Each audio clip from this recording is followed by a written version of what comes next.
32 years I've been a monk. Who inspired you to be a monk? There would be a number of people that inspired me. One was a writer called Thomas Merton, who was a monk in America and wrote a number of famous books, and they had a big influence on me. But also seeing the monks here when I came to visit. Something my mum once said to me, all these kind of things fed into the thing that inspired me to become a monk. How is life different for you to that of a parish priest? The life is very different to that of a parish priest. As you know, a parish priest, his job will be to look after the church, to look after the people, and to say the masses on Sunday. Here, the monk, so the priest lives very much amongst the people in the community, whereas a monk is a person that's kind of come away from the world. So we don't do any of those kind of works of ministering to people and things like that. We've come apart to dedicate our lives to God by praise and worship of Him, rather than serving His people. We do that a little bit, but rather than serving His people, we've come a way to praise and worship God, the praise and worship of God. Did you want to be a monk when you were younger? The idea first came into my mind actually when I was quite young, when I was about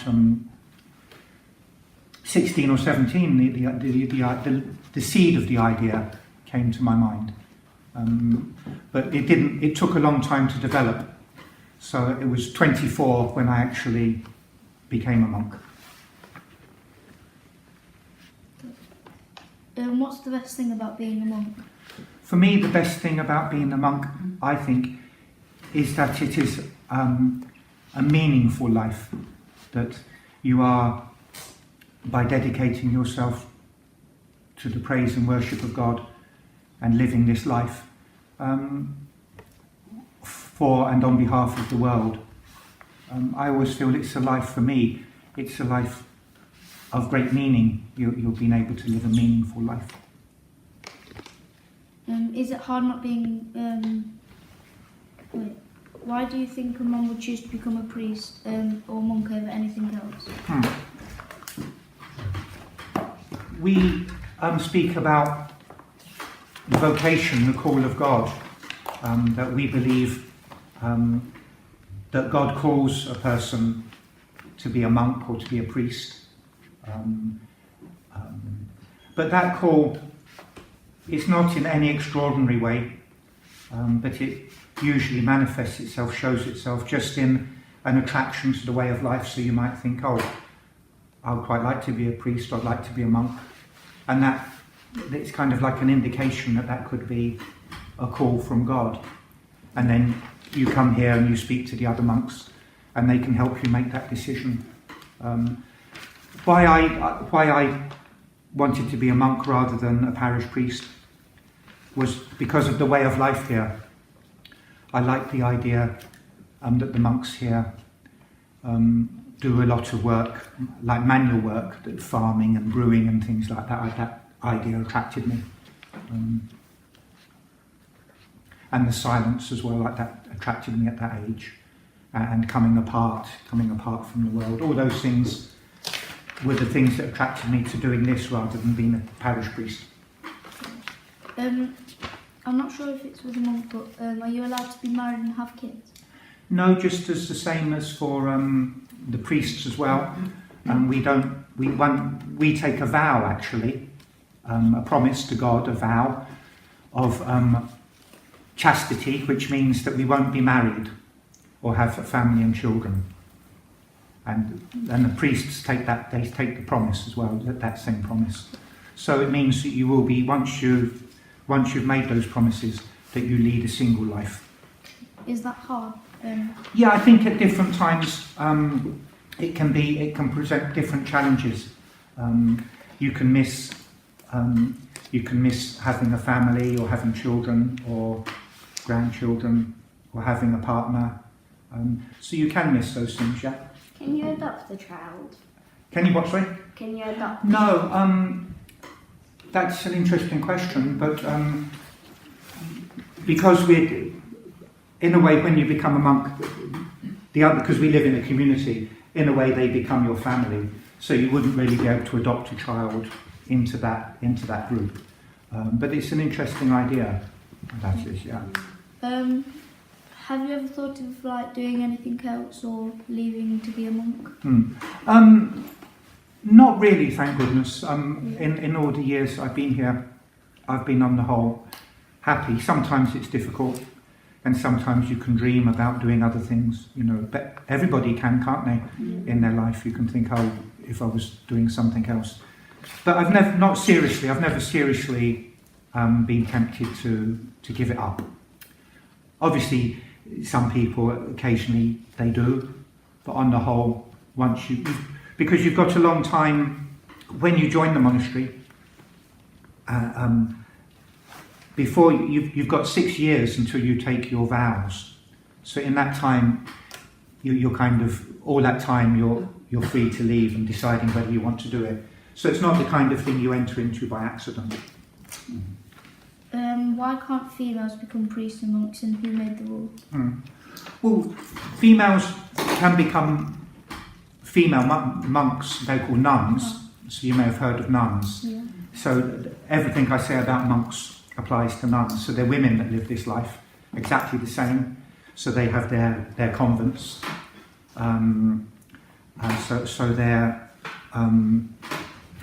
so women can definitely become nuns.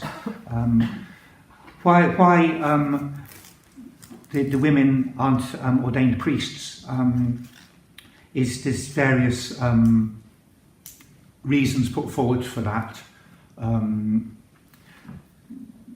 of them would be that Jesus, his disciples, his first disciples were male, would be one. Why weren't they women? Well, I agree. I mean, there were women, you know, there was Mary Magdalene and many other women that followed Jesus that we hear about in Luke's Gospel. And then other people think it's more like men and women just have different roles, and it's more appropriate for the man to be a priest. And so there's various things put forward. Obviously, you know, not everybody agrees with them all. Is that maybe why there's like a short percentage of priests in Europe? That's people put forward that argument, but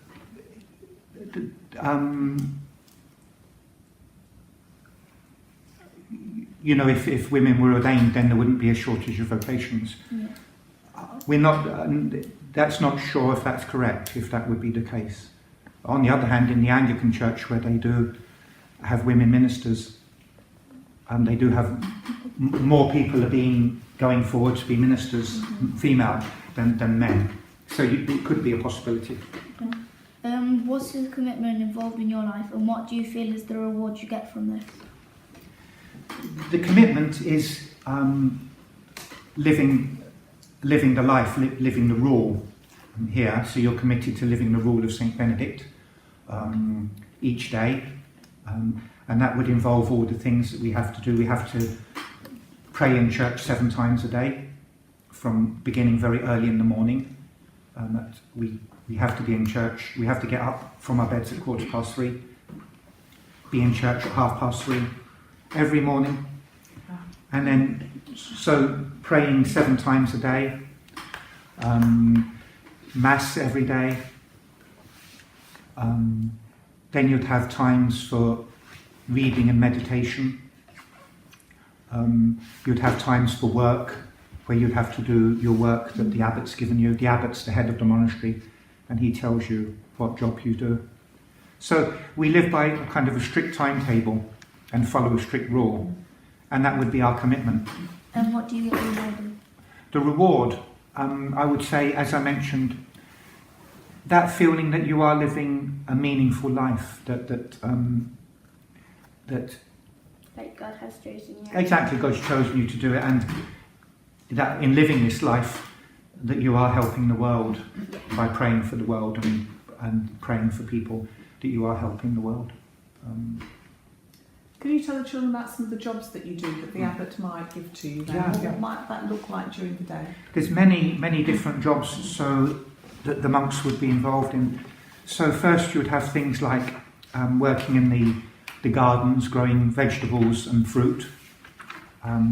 So there's a vegetable garden, an orchard.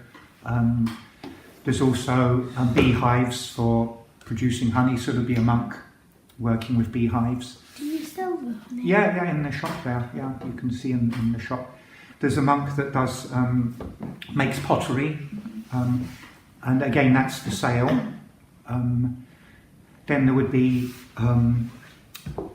like some chickens for laying eggs. That's just for our own consumption. We don't sell that. Then there would be monks that would have to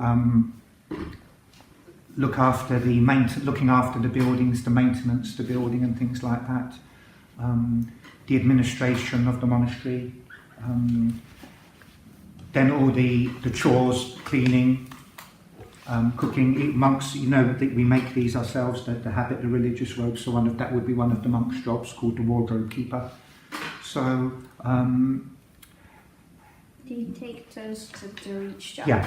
So every so often, the abbot will appoint. You might change the job. Sometimes you can be doing a job for a long time, or then he can change it. Sometimes if you can't find somebody else to do the job, you might have to be doing it for a long time. There would be a monk that looks after the guests, the guest master who looks after this part of the monastery. There'd be one that looks after any monks that are sick. So every monk has his duties. What is your job? My own job at the moment is what's called the bursar, looking after the administration or the paperwork. Do you have a preferred job? Yeah. Certainly, it's not being the bursar. That's the worst job. I also supplement that with baking, which I like very much. I bake the bread for the monks. Wow. And that's I like doing that. Okay. I also do look after the water system for the monastery, the water. So quite like that as well. Is there any jobs you try to avoid? Well, to be honest, the bursar one, the one I've got now, is the one I didn't want. Lumbered with it. Yeah. But somebody has to do it. But as I said, you didn't join the monastery to be phoning banks and insurance and all that. But somebody has to do it. And a very big new job, as I've mentioned, from 4 or 5 of the monks is, up until a number of years ago, the monks used to have a dairy farm. We had 100 cows, so if you visited here you would have seen the cows in the field. And we used to milk the cows, and they would produce milk, and we would sell the milk. But how many years would you guess? we had those cows for 100 of years, well, ever since the beginning, up until 5 years ago. So why don't you help them now? What happened is it was very difficult to make it economically viable. That we couldn't. It was costing more money to produce the milk than we could sell it for. Yeah. So we were losing money with it, and it was a very difficult decision that we had to decide to stop doing the dairy farm because we'd always had the cows, and people liked the cows very much. They'd always lived here, so it was hard on the day we sold them. But because the monks have to earn their own money, we don't have any money from the government or the church, so we have to earn our own living. So when the cows had gone, we had to think of a replacement. And what we thought of was brewing beer. That's a very traditional thing for monks to do. So in the olden days, monks used to brew beer. And a lot of our monasteries in Belgium and Holland are already brewing beer. So we thought we would join that tradition. So we set up a beer brewery, making beer from malted grains and hops.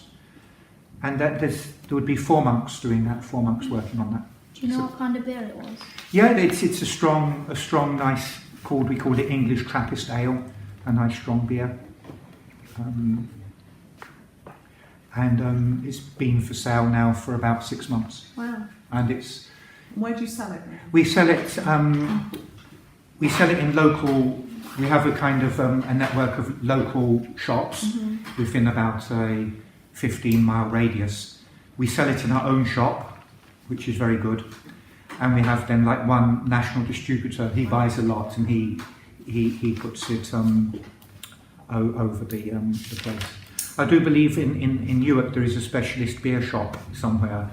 Yeah, and I'm sure he would sell it. Yeah. It's called Tint Meadow. Yeah. Yeah. Okay. Yeah. So has that been more financially viable than the... So far, it's early days yet because we've only been selling it for 6 months, but all the indications are that it's looking good and it will bring us in more money than the cows did. Yeah. So are you relatively self-sustainable in the fact that you have obviously vegetable garden, your fruit, you've got your eggs? Do you have to do much shopping as We do. We really try our best to do to be as self-sufficient as we can, but in this climate, it would be pretty impossible really to be able to grow everything. So we do have to buy things in. So that would be another one of the monk's jobs. He's the monk that would go out and actually do the shopping. Okay. We've got a little van, so he would go and get our supplies. But we do try and grow as much as we can and cook as much as we can and things like that. And you said you have to get your own money. Who would actually give you the money? Who would actually give you the money for doing the jobs? Well, within the monastery, we don't have. We all take one of the other vows we take is a vow of poverty. So individually, none of us have any money, any personal money. If you did need something, you have to ask the abbot, am I allowed, could I have some money to buy this or to buy that? So we don't have any money of ourselves. And then our own work that we do is for, we're just working all for the good of the monastery. We don't get paid for the work we do. And it's by selling the beer, selling other things in the shop, or when people stay here in this part, the guest house, they leave donations for their stay. Yeah. So that's where the kind of money comes from. Do you from. regularly have people staying? Always, yeah. So in this part, there will always be guests, yeah. Okay. And that's good. And do they book in, or do they They book in. up, or do they... They book in. Yeah. Normally they come for a few days, just for peace and quiet. It's open to everybody, so you get all kinds coming. So obviously a good number would be Catholics, but you get everybody comes. There's not just people of faith, and they just like the peace and quiet, and they have a nice time here. And so the people that come and be a guest, could they be people that are discerning whether they would like to definitely become a monk? Yeah. So in fact, when you want to become a monk, you have to come and visit the guest house. You do, yeah. Over a few years, I visited the guest house about 6 or 7 times. Do you have to do training? Yeah. Yeah. You altogether, the training is the whole training is about 6 years. And is that similar training to the training of a priest, or is It's that different really. With the priest, they would go to a seminary, and quite a lot of the emphasis would be on the studies aspect of it, in preparing them for the priest. Here, the training is more learning about the monastic life and doing all the duties and things like that. So would they train here then? Yep. And even because some of our monks are also priests, they're ordained priests, so they would have to do the same studies for that. But they would tend to do that later, and we try to do as much of that internally and by distance learning. There are a number of distance learning thing. So, in your experience, might it be that a priest might decide to become a monk? That can happen. It doesn't actually happen very often. And in the whole history of the Abbey, that's only happened about once or twice, that a priest has decided that he'd like to become a monk. And that does happen, but it doesn't happen that often. And would it happen the other way around then? It has happened also. It's happened the other way around, that a monk has left to become a priest. We've had one or two of those. Yeah. Did you train here then? Yeah, I trained here and in the monastery, and then I was also very lucky. After I'd finished all my training here, I was sent away. That was very lucky. God blessed me for that. I was sent away to go to Rome to do some more studies as well. So that was very lucky. That wasn't my choice. I just had to do it, but it was a great blessing. Is anyone else in your family being a monk or a priest? Say that again, sorry? Anyone in your family? No. So when I thought of this life, I was the first one of my family. Does anyone follow your steps? No. So I have brothers and sisters and nieces and nephews, and so none of them have become monks or priests. Do they still visit you? They do visit, yeah. They come and visit here. We, as monks, we don't go out much. We wouldn't go home or have holidays normally. But your family, they come and visit you here. So they come a couple of times a year and visit.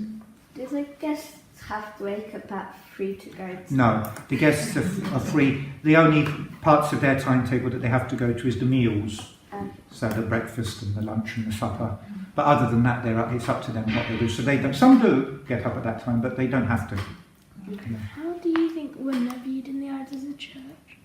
How are women viewed in the eyes of the church? I think that a lot of the things that Pope Francis is saying is very important about women need to have a greater role within the church, particularly in leadership positions, that women need to move into leadership positions.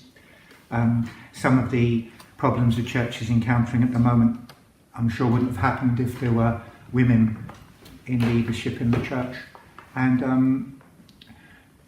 I think what's important to realise, he said that, but it's up to us to follow that. What he said. He can't force people to make that happen, but there's the opening to it, and then I think people have to follow that. How would people follow that? Well, I think that's an excellent question. I think on all levels, particularly I think on a diocesan level, like the bishops, he's like councillors and things like that, like he has a council of priests and things like that. There could be women on that. In the parishes there are already is, but I think on that,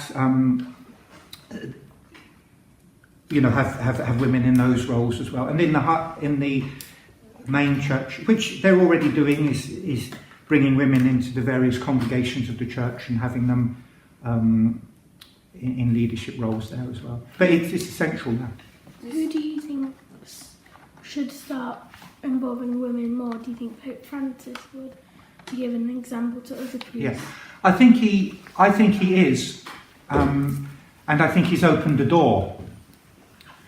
But he's opened the door, but we have to go through the door.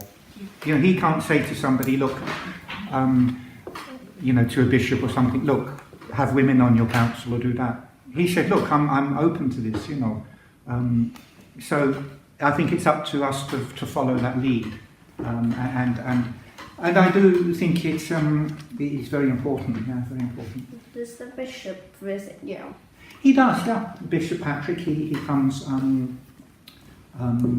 He's been a few times, yeah. Yeah, he comes, yeah. And that's good. We're friendly with him, yeah. What would change your mind to not be a monk anymore?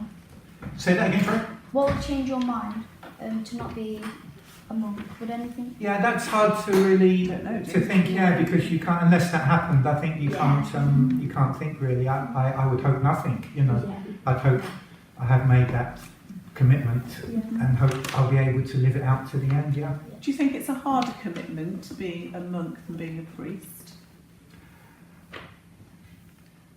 In a way, yes and no. It's harder would be because we have quite a restricted life. You know, we don't have freedom and things like that. Whereas a parish priest, you know, he can go on holiday, or he can have a car, or do those kind of things. So we would be quite restricted. On the other hand, I think it's easier because we have support. You know, we're living with 22 other people following the same life.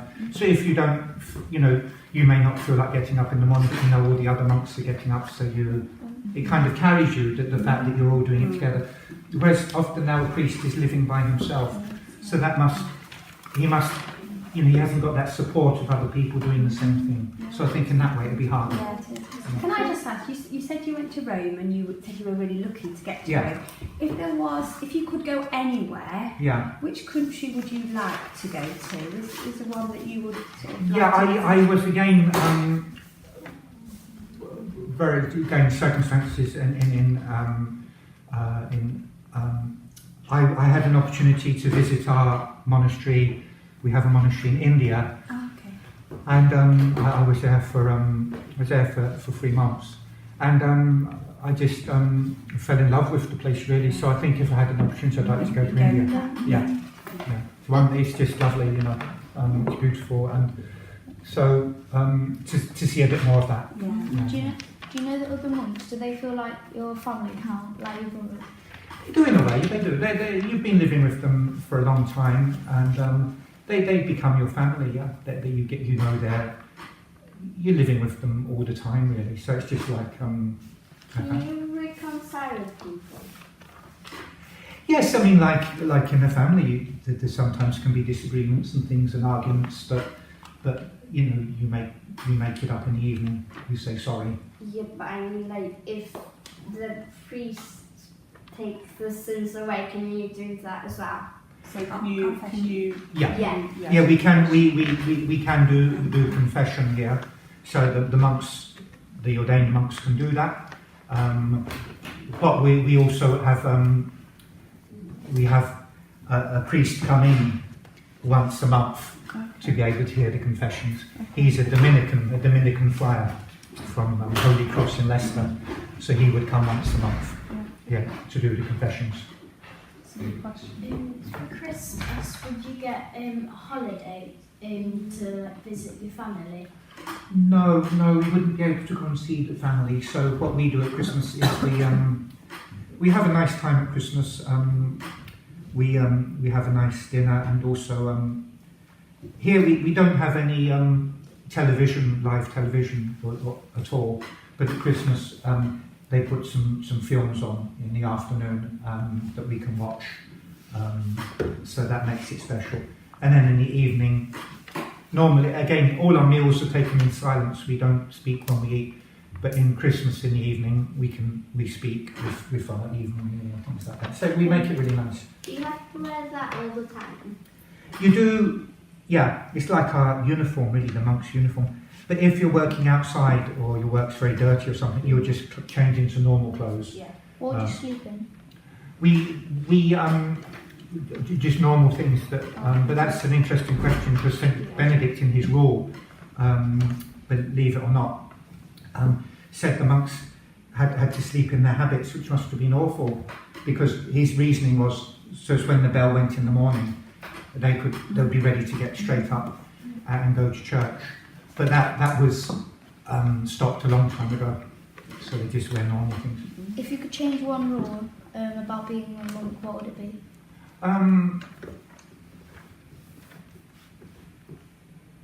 Or did you get used to them? You don't. Really You get have used to the one? rules, yeah. You like the rules. I think the one I would like is for the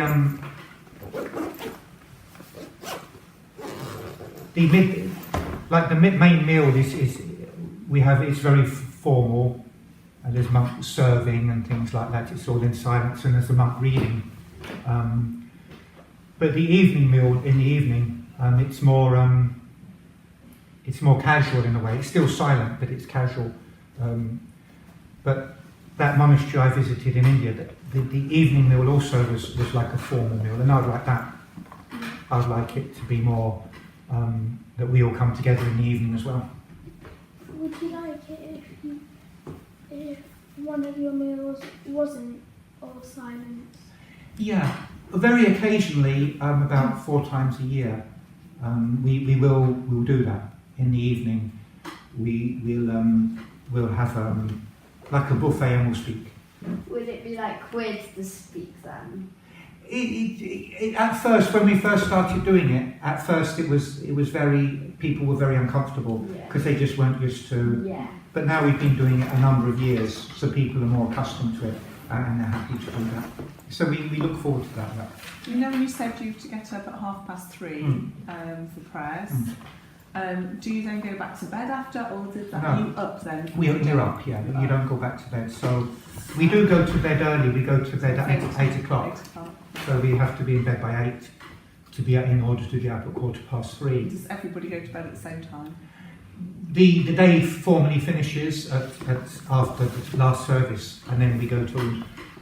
It's up to you what time you actually go to bed, but you learn very quickly from experience that if you don't go to bed quickly, you'll be very tired. Yeah, so most monks will go to bed, and if they lie in bed reading, then they'll have difficulty getting up in the morning. So presumably then do monks not have mobile phones and devices and things like that, or are you allowed? We wouldn't have too many of them. One or two would have for their business, with their job. So the brewery, for instance, needs one. Yeah. And then a number of people would have access to the internet for their work.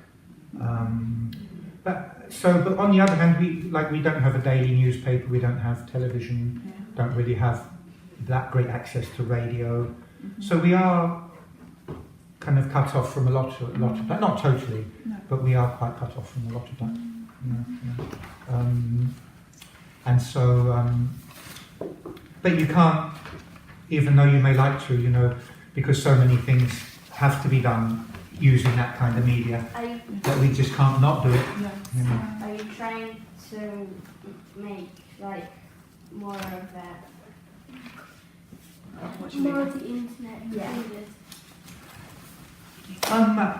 I think we're still discerning that the proper, because it presents a lot of challenges to a monastery, the internet, because a monastery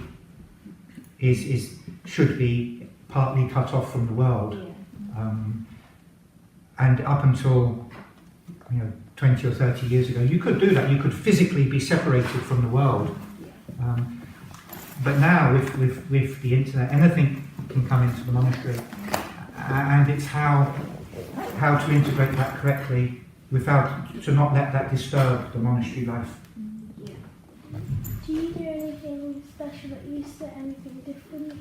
Yeah, Easter would be a bit like Christmas. We have a nice dinner. We see a film.